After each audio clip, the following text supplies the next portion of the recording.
Kidney మార్పిడి మొన్న అలకనంద సంబంధించి హాస్పిటల్లో కిడ్నీ రాకెట్ దందా మొత్తం మీద వేరే రాష్ట్రాలకు సంబంధించి కూడా లింకులు ఉన్నాయి ఇక్కడ. అట్లా ఇగో అరెస్ట్ చేసిరట. ఎక్కడెక్కడ ఎంతమందికి ఆపరేషన్ చేసిర్రు, ఒక్కొక్క కిడ్నీ మార్పిడికి ఎంత డబ్బులు తీసుకున్నారు, అసలు విషయం ఏంది అనేటువంటిది సుధీర్ బాబు, రాచకొండ సిపి సుధీర్ బాబు అనే మీడియా సమావేశంలో వెల్లడిస్తున్నాడు. కిడ్నీ మార్పిడి రాకెట్ వెనుక వైజాగ్ గ్యాంగ్ అట.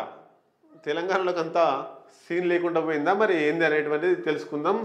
సరూర్ నగర్లోని అలక్నంద ఆసుపత్రి కిడ్నీ రాకెట్ కేసులో 15 మంది సభ్యుల ముఠాలో పోలీసులు 9 మందిని అరెస్ట్ చేసిరట. ఇక 9 మంది, 1 2 3 4 5 6 7 ఇంకిద్దరు ఎటు వేరు, 7గురే ఉంటారు, ఇంకిద్దరు ఎక్కడ వేరు మళ్ళీ తెలియదు. మొత్తం మీద 9 మందిని అరెస్ట్ చేసిరట.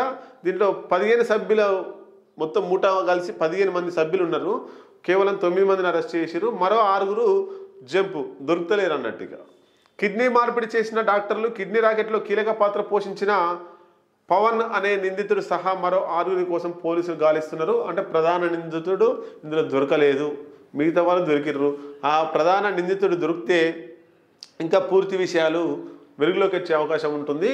వైజాగ్ చెందిన పవన్ లక్ష్మణ్ అనే కిడ్నీ మార్పిడి గ్యాంగ్ ఈ రాకెట్ వెనుక ఉన్నట్టు గుర్తించారు. ఈ గ్యాంగ్ కోసం 4 బృందాలతో గాలిస్తున్నారు. గత 7 నెలల వ్యవధిలోనే 20కి పైగా కిడ్నీ మార్పిడి ఆపరేషన్లు చేసి 12 కోట్లు వసూలు చేసినట్టు పోలీసులు ఆధారాలు సేకరించారు. 7 నెలల్లో 12 కోట్లు అట. 7 నెలలే, 7 సంవత్సరాలు కాదు, 70 సంవత్సరాలు కాదు, జస్ట్ 7 నెలలనే ఈ కిడ్నీ రాకెట్ దందా నడిపి కిడ్నీ ఆపరేషన్లు అక్రమంగా చేసి 12 కోట్లు వసూలు చేసిరట. కేసు వివరాలను శనివారం రాచకొండ సిపి సుధీర్ బాబు మీడియాకు వెల్లడిస్తున్నాడు. మరి దందా ఎట్లా బయటపడిందంటే ఇక చూడుర్రి. అలకనంద ఆసుపత్రిలో అక్రమంగా కిడ్నీ ట్రాన్స్ప్లాంటేషన్ దందా నిర్వహిస్తున్నారన్న విశ్వసనీయ సమాచారం మేరకు ఎల్బీనగర్ ఏసీపీ కృష్ణయ్య గౌడ్ ఆధ్వర్యంలో సరూర్ నగర్ పోలీసులు, ఎల్బీనగర్ ఎస్ఓటీ పోలీసులు దాడులు నిర్వహించారు. అక్కడ తమిళనాడుకు చెందిన kidney donors Nasreen Banu alias Firdous kidney transplantation చేయించుకున్న కర్ణాటకకు చెందిన బిఎస్ రాజశేఖర్, బాత్ ప్రభ అలియాస్ కృపాలతలను గుర్తించినట్లు సిపి తెలిపిరట.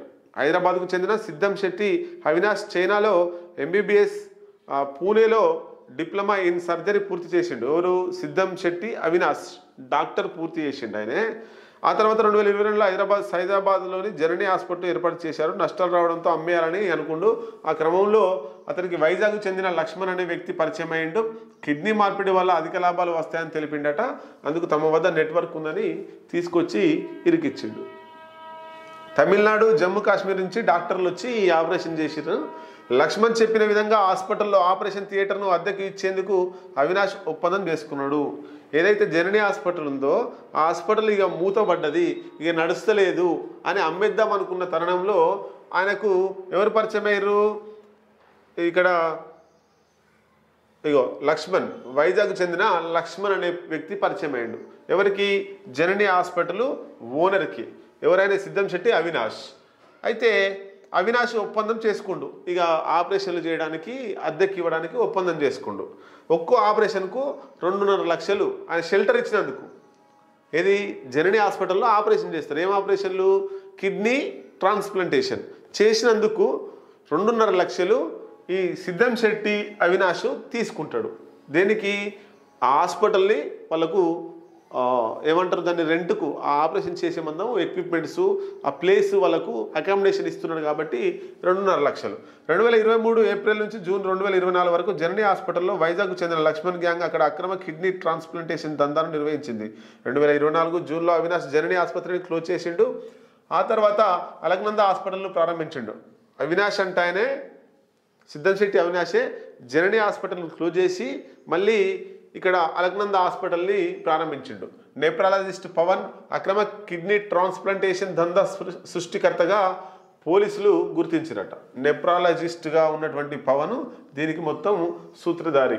డోనర్ పేషెంట్ను హైదరాబాద్కు తరలించిన తర్వాత పవన్ ఆదేశాలతో తమిళనాడుకు చెందిన డాక్టర్ రాజశేఖర్ పెరుమాల్, జమ్మూ కాశ్మీర్కు చెందిన డాక్టర్ షోహిబ్ను హైదరాబాద్కు రప్పిస్తారట.